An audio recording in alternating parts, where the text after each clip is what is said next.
All right, the parents. When Miss Honey emerged from the headmistress's study, most of the children were outside in the playground.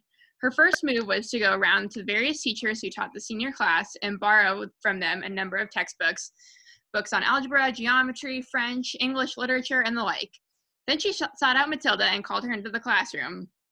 There is no point, she said, in you sitting in the class doing nothing while I'm teaching the rest of the form the 2 times tables and how to spell cat and rat and mouse.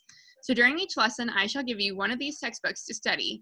At the end of the lesson, you can come up to me with your questions, if you have any, and I shall try to help you. How does that sound? Thank you, Miss Honey, Matilda said. That sounds fine.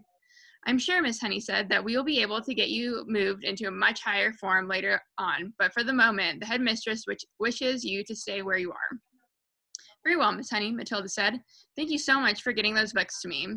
What a nice child she is, Miss Honey thought. I don't care what her father says about her. She seems very quiet and gentle to me, and not a bit stuck up in spite of her brilliance. In fact, she hardly seems aware of it. So when the class reassembled, Matilda went to her desk and began to study a textbook on geometry, which Miss Honey had given her. The teacher kept half an eye on her all the time and noticed that the child very soon became deeply absorbed in the book. She never glanced up once during the entire lesson.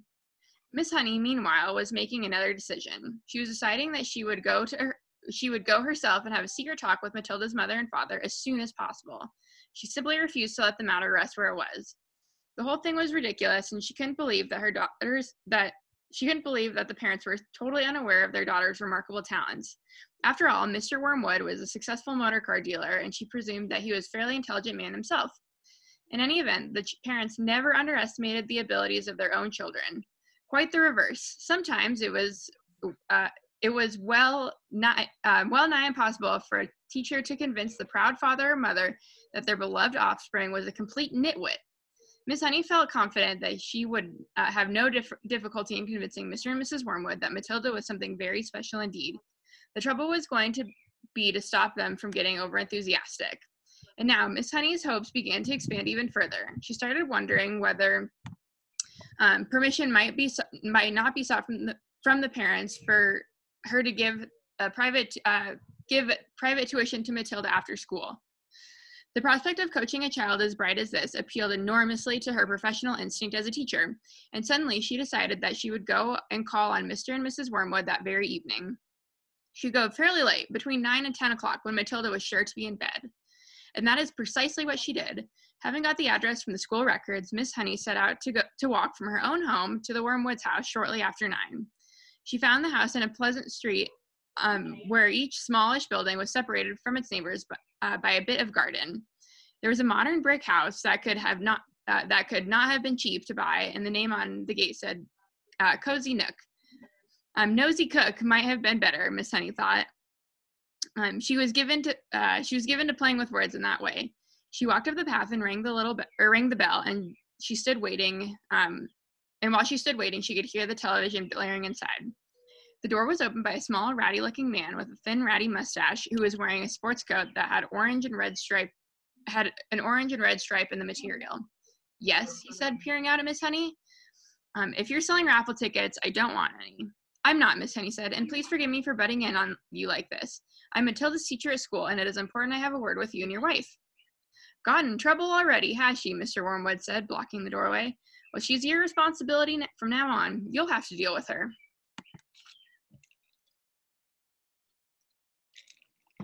She's in no trouble at all, Miss Honey said. I've come with good news about her. Quite startling news, Mr. Wormwood. Do you think I might come in for a few minutes and talk to you about Matilda? We are right in the middle of watching one of our favorite programs, Mr. Wormwood said. This is the most inconvenient. Why don't you come back another time? Miss Honey began to lose patience. Mr. Wormwood, she said, if you think some rotten television program is more important than your daughter's future, then you ought not to be a parent. Why don't you switch that darn thing off and listen to me? That shook Mr. Wormwood. He was not used to being spoken to in this way. He peered carefully at the slim, frail woman who stood so resolutely on the porch. Oh, very well then, he snapped. Come on in. Let's get it over with. Miss Honey stepped briskly inside. Mr. Wormwood isn't going to thank you, or Mrs. Wormwood isn't going to thank you for this, the man said as he led her into the sitting room where the large platinum blonde woman was gazing rapturously at the TV screen. Who is it? The woman said, not looking around. Some school teacher, Mr. Wormwood said. She said she's got to talk to us about Matilda. He crossed to the TV set, turned down the sound, but left the picture on the screen. Don't do that, Harry, Mrs. Wormwood cried out. Willard is just about to propose to Angelica. You can still watch while we're talking, Mr. Wormwood said. This is Matilda's teacher. She says she's got some news to give us. My name is Jennifer Honey, Miss Honey said. How do you do, Mrs. Wormwood? Mrs. Wormwood glared at her and said, what's the trouble then? Nobody invited Miss Honey to sit down, so she chose a chair and sat down anyway. This, she said, is your daughter's first day at school. We know that, Mrs. Wormwood said, ratty about missing her program. Is that all you came to tell us? Miss Honey stared into the other woman's wet gray eyes as she allowed the silence to hang in the air until Mrs. Wormwood became uncomfortable. Do you wish to explain to me why I came? Do you wish me to explain why I came, she said. Get on with it then, Miss Wormwood said. I'm sure you know, Miss Honey said, that your children in the bottom class at school are not, or that children in the bottom class at school are not expected to be able to read or spell or juggle with numbers when they first arrive. 5-year-olds cannot do that, but Matilda can do it all. And if I'm to believe her, I wouldn't, Mrs. Wormwood said. She was still ratty at losing the sound on the TV. Was she lying then, Miss Honey said, when she told me that nobody taught her to multiply or to read? Did either of you teach her? Teach her to what? Mr. Wormwood said. To read books, Miss Honey said. Perhaps you did teach her. Perhaps she was lying. Perhaps you have a shelves full of books all over the house. I wouldn't know. Perhaps you are both great readers. Of course we read, Mr. Wormwood said. Don't be so daft. I read Autocar and Motor from cover to cover every week. This child has already read an astonishing number of books, Miss Honey said, and I was simply trying to find out if she came from a family that loved good literature. We don't hold with book reading, Mr. Wormwood said. You can't make a living from sitting on your fanny reading storybooks.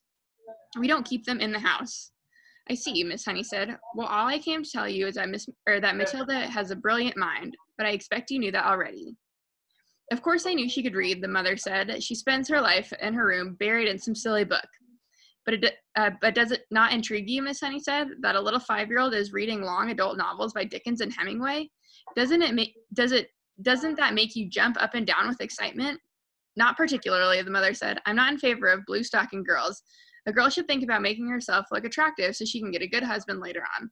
Looks are more important than books, Miss Hunky. The name's Miss Honey, Miss Honey said. Now look at me, Mrs. Wormwood said, then look at you. You chose books, I chose looks. Miss Honey looked at the plain, plump person with the smug, suet-pudding face who was sitting across the room. What did you say, she asked. I said, you chose books, and I chose looks, Mrs. Wormwood said. And who's finished up the better off? Me, of course. I'm sitting pretty in a nice house with a successful businessman, and you're left slaving away, teaching the lot of nasty children the ABCs. Quite right, Sugar Plum, Mr. Wormwood said, casting a look at such simpering sloppiness at his wife that it would have made a cat sick. Miss Honey decided that if she was going to get anywhere with these people, she must not lose her temper. I haven't told you all of it yet, she said. Matilda, so far as I can gather at this early stage, is also a kind of mathematical genius. She can multiply complicated figures in her head like lightning. What is the point of that when you can buy a calculator, Mr. Wormwood said. A girl doesn't get a man by being brainy, Mrs. Wormwood said. Look at that film star, for instance, she added, pointing at the silent TV screen where a bosomy female was being embraced by a craggy actor in the moonlight. You don't think she got him to do that by multiplying figures at him, do you? Not likely. And now he's going to marry her. You see, if he doesn't, she's going to live in a mansion with a butler and lots of maids. Miss Honey could hardly believe what she was hearing. She'd heard that parents were all over the place and that their children turned out to be delinquents and dropouts, but it was still to meet a pair of them in the church. Matilda's in trouble, she said, trying once again. Matilda's trouble, she said, trying once again, is that she's so far ahead of everyone else in her, or everyone else around her, that it might be worth thinking. It might be worth thinking about some extra kind of private tuition. I seriously believe that she could be brought up to university standard in 2 or 3 years with proper coaching. University? Mr. Wormwood shouted, bouncing in his chair. Who wants to go to university, for heaven's sake? All they learn there is bad habits. That's not true, Miss Honey said. If you had a heart attack this minute and had to call a doctor, that doctor would be a university graduate. If you got sued for selling someone a rotten secondhand car, you'd have to get a lawyer, and he'd be a university graduate too. Do not despise clever people, Mr. Wormwood, but I can see we're not going to agree. I'm sorry to burst in on you like this, Miss Honey.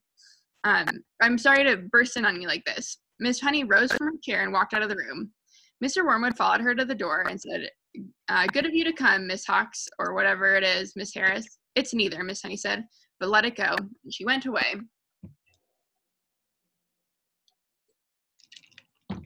Throwing the hammer. The nice thing about Matilda was that if you'd met her casually and talked to her, sorry guys. The nice thing about Matilda is that if you had met her casually and talked to her, you would have thought she was a perfectly normal 5.5-year-old child. She displayed almost no outward signs of her brilliance, and she never showed off. This is a very sensible and quiet little girl, you could have said to yourself, and unless for some reason you had started a discussion with her about literature or mathematics, you would have never known the extent of her brain power. It was therefore easy for Matilda to make friends with other children. All those in her class liked her. They knew, of course, that she was clever because they had heard her being questioned by Miss Honey on the first day of the term. And they also knew she was allowed to sit quietly with a book during lessons and not pay attention to the teacher. But children of their age do not search deeply for reasons. They are far too wrapped up in their own small struggles to worry over much about what others are doing and why. Among Matilda's newfound friends was the girl called Lavender.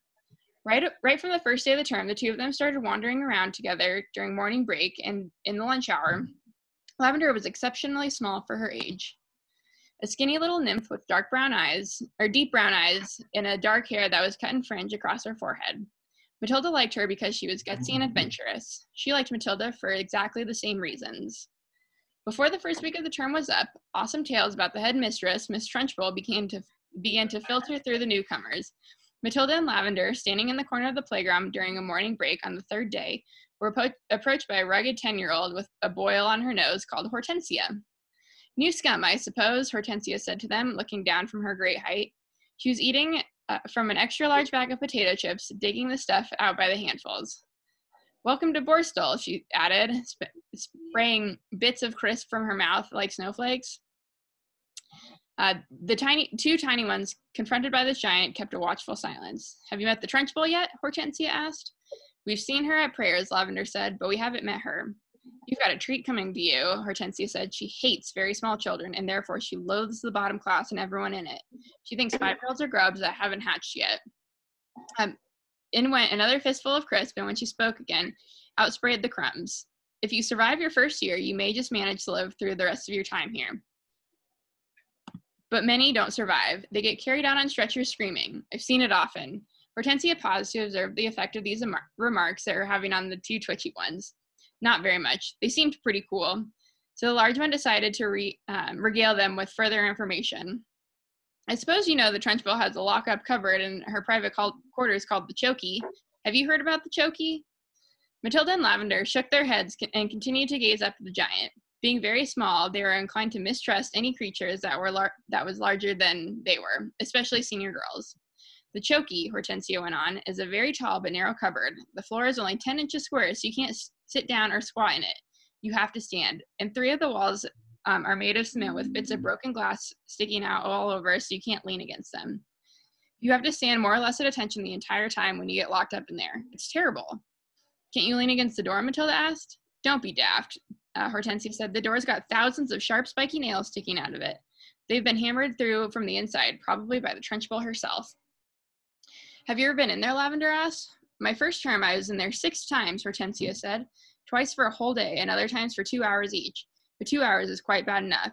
It's pitch dark, and you have to stand dead straight, and if you wobble at all, you get spiked either by the glass on the walls or the nails in the door. Why were you put in? Matilda asked. What had you done? For the first time, Hortensia said, I poured half a tin of golden syrup on to the seat of the chair the Trunchbull was going to sit on at prayers. It was wonderful. When she lowered herself into the chair, a large squelching noise, similar to that made by a hippopotamus when lowering its foot into the mud on the banks of the Limpopo River. But you're too small and stupid to have read the Just So stories, aren't you? I've read them, Matilda said. You're a liar, Hortensia said amiably. You can't even read yet. But no matter. When the Trunchbull sat down on the golden syrup, the squelch was beautiful. When she jumped again, the chair sort of stuck to the seat of those awful green breeches she wears and came up with her for a few seconds until the thick syrup became unstuck.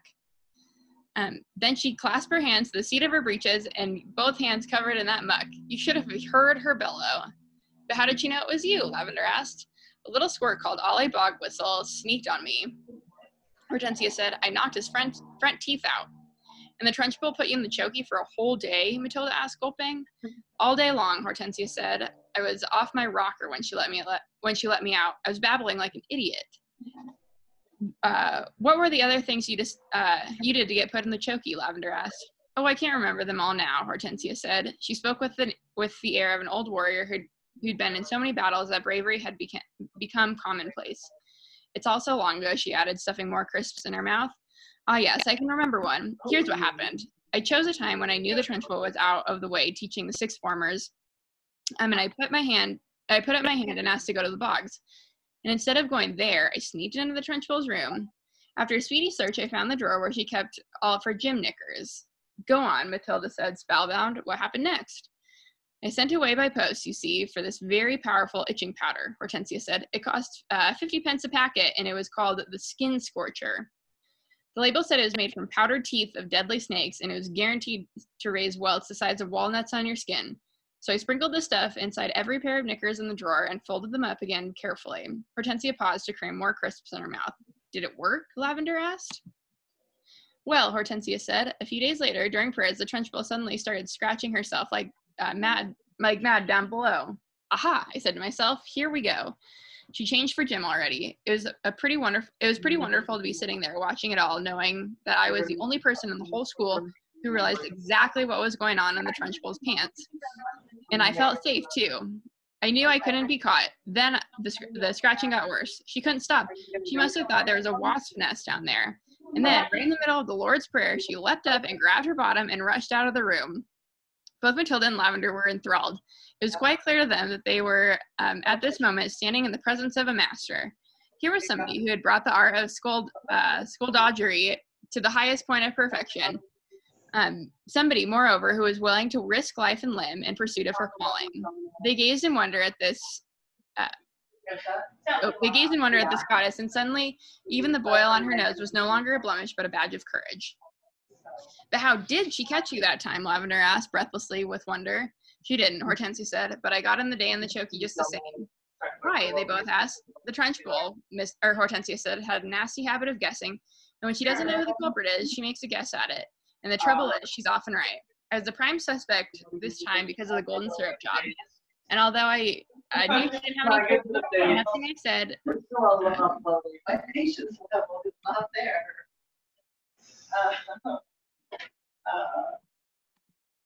Oops, sorry guys. I'll like go do this. I'll grab her lunch.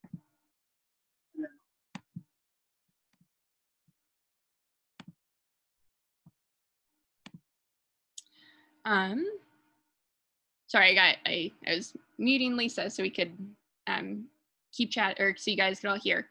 I kept shouting, how could I have done it, Miss Trunchbull? I didn't even know you kept any spare knickers at school. I don't even know it was itching powder. I've never even heard of it. But the line didn't help me in spite of the great performance I put on. The Trunchbull simply grabbed me by one ear and rushed me to the Chokey at the double and threw me inside and locked the door. That was my second all-day stretch. It was absolute torture. I was spiked and cut all over when I came out. It's like a war, Matilda said, overawed.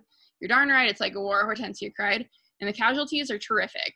We are the Crusaders and gallantly in the gallant fighting army for our lives, and hardly any weapons at all in the Trunchbull, and it's with hardly any weapons at all in the Trunchbull, it's the Prince of Darkness, the foul serpent, the fiery dragon, with all its weapons at her command. It's tough life. We all try to support each other. You can rely on us, Lavender said, making her height of 3 feet 2 inches stretch as tall as possible. No, I can't, Hortensia said. You're only shrimps. But you never know. We may find a use for you one day in some undercover job. Tell us a little bit more about what she does, Matilda said. Please do. I mustn't frighten you before you've been here a week, Hortensia said. You won't, Lavender said. We may be small, but we're quite tough. Listen to this, then, Hortensia said. Only yesterday, the Trunchbull caught a boy called Julius Rotwinkle eating licorice all sorts during the scripture lesson, and she simply picked him up by one arm and flung him clear out the open classroom window. Our classroom is one floor up, and we saw Julius Rotwinkle go sailing over the garden like a frisbee, landing with a thump in the middle of the lettuces. Then the Trunchbull caught us and said, from now on, anybody caught eating in this class goes straight through the window. Did this Julius Rotwinkle break any bones? Lavender asked. Only a few, Hortensia said. You've got to remember that the Trunchbull once threw the hammer for Britain in the Olympics, so she's very proud of her right arm. What's throwing the hammer? Lavender asked. The hammer, Hortensia said, is actually a ruddy great cannonball at the end of a long bit of wire. And the thrower whisks it around and around his or her head, faster and faster, and then lets go. You have to be terrifically strong. The Trunchbull will throw anything around just to keep her arm in, especially children. Good heavens, Lavender said. I once heard her say, Hortensia went on, that a large boy is about the same weight as an Olympic hammer, and therefore he's very useful for practicing with. At that point, something strange happened. The playground, which up to then had been filled with shrieks and the shouting of children at play, all at once became silent as the grave. Watch out, Hortensia whispered. Matilda and Lavender glanced around and saw a gigantic figure of Miss Trunchbull advancing through the crowd of boys and girls with menacing strides. The children drew back hastily and let her through, and her progress across the asphalt was like that of Moses going through the Red Sea when the waters parted. A formidable figure she was, too, in her belted smock and green breeches. Below the knees, her calf muscles stood out like grapefruits inside her stockings. Amanda Thrip, she was shouting. You, Amanda Thrip, come here. Hold your hats, Hortensia whispered. What's going to happen? Lavender whispered back. That idiot Amanda, Hortensia said, has let her long hair grow even longer during the halls, and her mother has plaited it into pigtails. Silly thing to do. Why silly? Matilda asked. If there's one thing the Trunchbull can't stand, it's pigtails, Hortensia said. Matilda and Lavender saw the giant in green breeches advancing upon a girl who was about 10, who had a pair of plaited golden pigtails hanging over her shoulders. Each pigtail had a blue satin bow at the end, and it all looked very pretty. The girl wearing pigtails, Amanda Thrip, stood quite still, watching the advancing giant, and the expression on her face was one that you might find on the face of a person who is trapped in a small field with an enraged bull who's charging flat out towards her. The girl was glued to the spot, terror-struck, pop-eyed, quivering, and knowing for certain that the day of judgment had come for her at last. Miss Trunchbull had now reached the victim and stood towering over her. I want those filthy pigtails off before you come back to school tomorrow, she barked. Chop them off and throw them in the dustbin. You understand? Amanda, paralyzed with fright, managed to stutter. But my mummy likes them. She plats them for me every morning. Your mummy's a twit, the Trunchbull bellowed. She pointed a finger at the size of a salami at the child's head and shouted, You look like a rat with tails coming out of its head. But my mummy thinks I look lovely, Miss Trunchbull, Amanda stuttered, shaking like a blancmange. I don't give a tinker's shoot what your mummy thinks, the Trunchbull yelled. And with that, she lunged forward and grabbed a hold of Amanda's pigtails in her right fist and lifted the girl clear off the ground. Then she started swinging her round and round her head, faster and faster. Amanda was screaming blue murder, and the Trunchbull was yelling, I'll give you pigtails, you little rat. Shades of the Olympics, Hortensia murmured. She's getting up to speed now, just like she does with her hammer. 10-1, she's going to throw her. And now the Trunchbull was leaning back against the weight of the whirling girl, pivoting expertly on her toes, spinning round and round, and soon Amanda Thrip was traveling so fast she became a blur. And suddenly, with a mighty grunt, the Trunchbull let go of the pigtails, and Amanda went sailing like a rocket over the wire fence of the playground and high up into the sky. Well thrown, sir, someone shouted from across the playground, and Matilda, who was mesmerized by the whole crazy affair, saw Amanda Thrip descending in a long, graceful parabola to the playing field beyond. She landed on the grass and bounced 3 times and finally came to rest. Then, amazingly, she sat up. She looked a trifle dazed, and who could blame her? But after a minute or so, she was on her feet again and tottering back towards the playground. The Trunchbull stood in the playground, dusting off her hands. Not bad, she said, considering I'm not in strict training. Not bad at all. Then she strode away. She's mad, Hortensia said. But don't the parents complain? Matilda asked. Would yours? Hortensia asked. I know mine wouldn't. She treats the mothers and fathers just the same as the children, and they're all scared to death of her. I'll be seeing you sometime, you two. And with that, she sauntered away.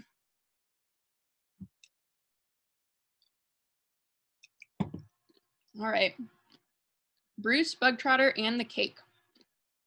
How can she get away with it? Lavender said to Matilda. Surely the children go home and tell their mothers and fathers. I know my father would raise a terrific stink if I told him the headmistress had grabbed me by the hair and slung me over the playground fence. No, he wouldn't, Matilda said, and I'll tell you why. He simply wouldn't believe you. Of course he would.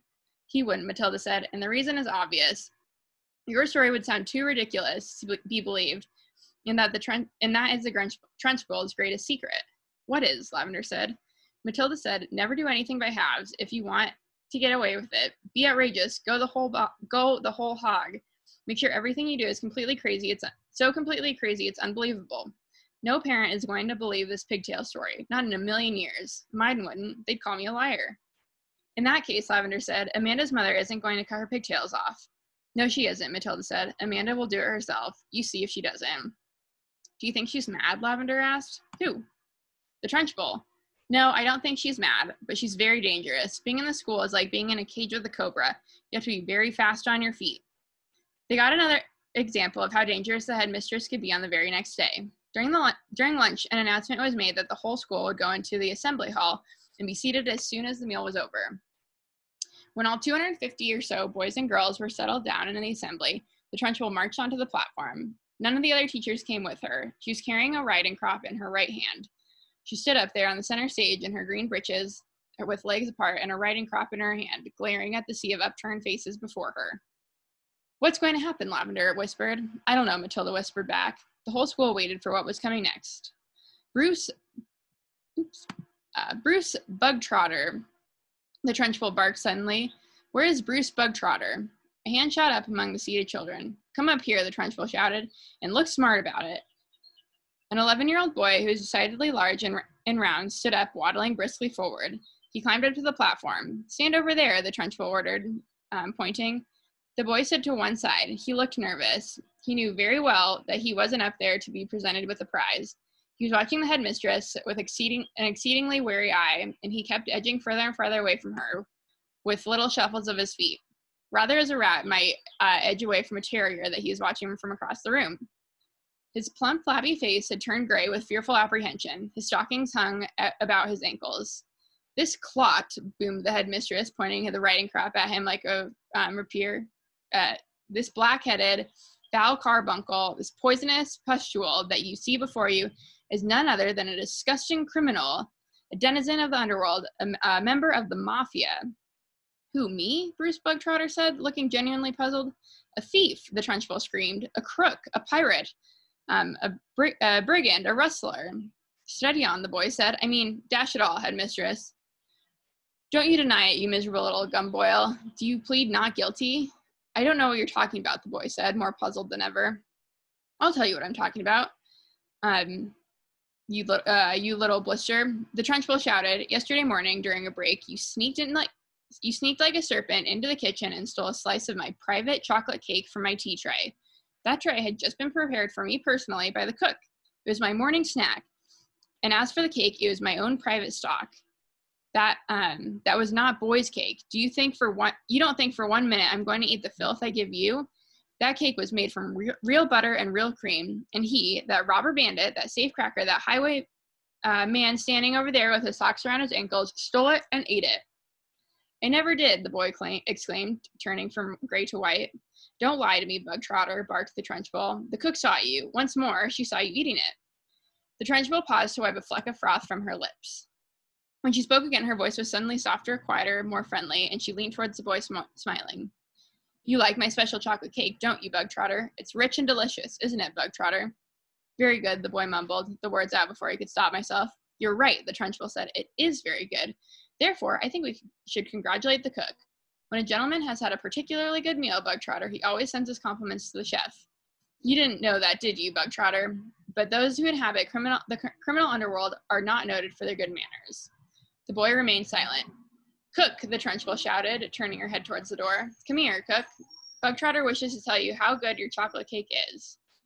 The cook, a tall, shriveled female who looked as though all of her body juices had been dried out long ago in a hot oven, walked to the platform wearing a dirty white apron. Her entrance has been clearly arranged beforehand by the headmistress. Now then, Bug Trotter, the Trunchbull boomed, tell the cook what you think of her chocolate cake. Very good, the boy mumbled. You could see he was now beginning to wonder what all this was leading up to. The only thing he knew for certain was that the law forbade the Trunchbull to hit him with the riding crop that she was smacking against her thigh. That was some comfort, but not much, because the Trunchbull was totally unpredictable. One never knew what was going to happen next. There you are, cook, the Trunchbull cried. Bug Trotter likes your cake. He adores your cake. Do you have any more cake you could give him? I do indeed, the cook said. She seemed to have learned her lines by heart. Then go and get it, and bring a knife to cut it with. The cook disappeared. Almost at once, she was back again, staggering under the weight of the enormous round chocolate cake on a china platter. The cake was fully 18 inches in diameter and was covered with dark brown chocolate icing. Put it on the table, the Trunchbull said. There was a small table center stage with a chair behind it. The cook placed the cake carefully on the table. Sit down, Bug Trotter, the Trunchbull said. Sit there. The boy moved cautiously to the table and sat down. He stared at the gigantic cake. There you are, Bug Trotter, the Trunchbull said, and once again her voice became soft, persuasive, and even gentle. It's all for you, every bit of it. As you enjoyed the slice you had yesterday so very much, I ordered cook to bake you an extra large one, all to yourself. Well, thank you, the boy said, totally bemused. Thank cook, not me, the Trunchbull said. Thank you, cook, the boy said. The cook stood there like a shriveled bootlace, tight-lipped, implacable, disapproving. She looked as though her mouth was full of lemon juice. Come on, then, the Trunchbull said. Why don't you cut yourself a nice thick slice and try it? What, now? The boy said, cautious. He knew there was a catch in there somewhere, but he wasn't sure where. Can't I take it home instead, he asked. That would be impolite, the Trunchbull said with a crafty grin. You must show Cookie here how grateful you are for the trouble she's taken. The boy didn't move. Go on. Get on with it, the Trunchbull said. Cut a slice and taste it. We haven't got all day.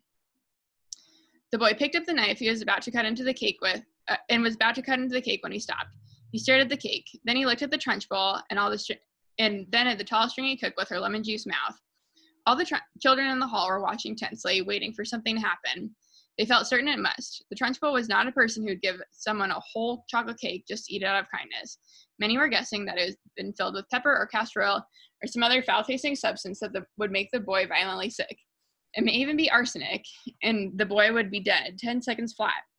Or perhaps it was a booby-trapped cake, and the whole thing would blow up the minute it was cut, taking Bruce Bug Trotter with it. No one in the school put it past the Trunchbull to do any of these things. I don't want to eat it, the boy said. Taste it, you little brat, the Trunchbull said. You're insulting the cook. Very gingerly, the boy began to cut a thin slice of vast cake. Then he levered the slice out. Then he put down the knife and took the sticky thing in his fingers and started very slowly to eat it. It's good, isn't it? The Trunchbull asked. It's very good, the boy said, chewing and swallowing. He finished the slice. Have another, the Trunchbull said. That's enough, thank you, the boy murmured.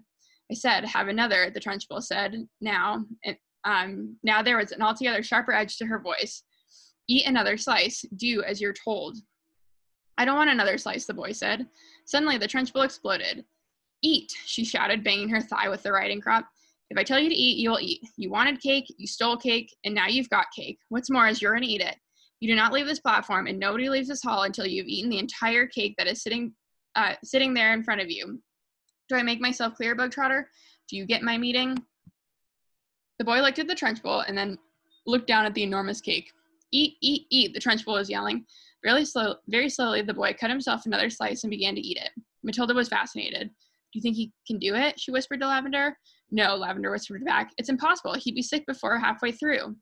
The boy kept going, and when he'd finished the second slice, he looked at the Trunchbull, hesitating. Eat, she shouted. Greedy little thieves who like to eat cake must have cake. Eat faster, boy. Eat faster. We don't want to be here all day, and don't stop like you're doing now. Next time you stop, before it's all finished, you'll go straight into the Chokey, and I shall lock the door and throw the key down the well. The boy cut a third slice and started to eat it. He finished this one quicker than the other two, and when he was done, he immediately picked up the knife and cut the next slice. In some peculiar way, he seemed to be getting into his stride. Matilda, watching closely, saw no signs of distress in the boy yet. If anything, he seemed to be gathering his confidence as he went along. He's doing well, she whispered to Lavender. He'll be sick soon, Lavender whispered back. It's going to be horrid. When Bruce Bug Trotter had eaten his way through half the entire enormous cake, He paused for a couple seconds and took several deep breaths. The Trunchbull stood with her hands on her hips, glaring at him. "Get on with it," she shouted. "Eat it up." Suddenly, the boy let out a gigantic belch, which rolled around the assembly hall like thunder. Many of the audience began to giggle. "Silence," shouted the Trunchbull. The boy cut himself another thick slice and started eating it fast. There were still no signs of flagging or giving up. He certainly did not look as though he was about to stop and cry out, I can't eat anymore. I'm going to be sick." He was still in the running. And now a subtle change was coming over the 250 children watching in the audience. Earlier on, they had sensed an impending disaster. They'd prepared themselves for an unpleasant scene in which the wretched boy, stuffed to the gills with chocolate cake, would have to surrender and beg for mercy. Then they would have to have watched the triumphant Trunchbull forcing more and still more cake into the mouth of the gasping boy. Not a bit of it. Bruce Bug Trotter was 3/4 of the way through and still going strong. One sensed that he was almost beginning to enjoy himself. He had a mountain to climb, and he was jolly well going to reach the top or die in the attempt. What's more is he had now become very conscious of his audience and how they are silently rooting for him. There's nothing less than a battle between him and the mighty Trunchbull. Suddenly, someone shouted, "Come on, Brucey, you can make it!" The Trunchbull wheeled around and yelled silence. The audience watched intently. They were thoroughly caught up in the contest. They were longing to start cheering, but they didn't dare. "I think he's going to make it," Matilda whispered. "I think so too," Lavender whispered back. "I wouldn't have believed anyone in the world could eat a whole cake that size." "The Trunchbull doesn't believe it either," Matilda whispered. Look at her. She's turning redder and redder. She's going to kill him if he wins." The boy was slowing down now. There's no doubt about that. He kept pushing the stuff into his mouth with dogged perseverance of a long-distance runner who has sighted the finishing line and knows he must keep going. As the very last mouthful disappeared, a tremendous cheer rose among the audience, and the children were leaping on their chairs and yelling and clapping and shouting, "Well done, Brucey, good for you. Brucey, you won the gold medal, Brucey." The Trunchbull stood motionless on the platform. Her great horsey face had turned the color of molten lava, and her eyes were glittering with fury. She glared at Bruce Bug Trotter, who was sitting on the chair like some overstuffed grub, replete comatose, unable to move or speak. A fine sweat was beating out his forehead, and there was a grin of triumph on his face. Suddenly, the Trunchbull lunged forward and grabbed the large empty china platter on which the cake had rested. She raised it high in the air and brought it down with a crash right on top of the wretched Bug Trotter's head, and pieces flew all over the platform. The boy was now so full of cake, he lay like a sack full of burnt cement, and you couldn't have hurt him with a sledgehammer. He simply shook his head a few times and went on gritting. "Go to blazes," screamed the Trunchbull, and she marched off the platform, closely followed by the cook.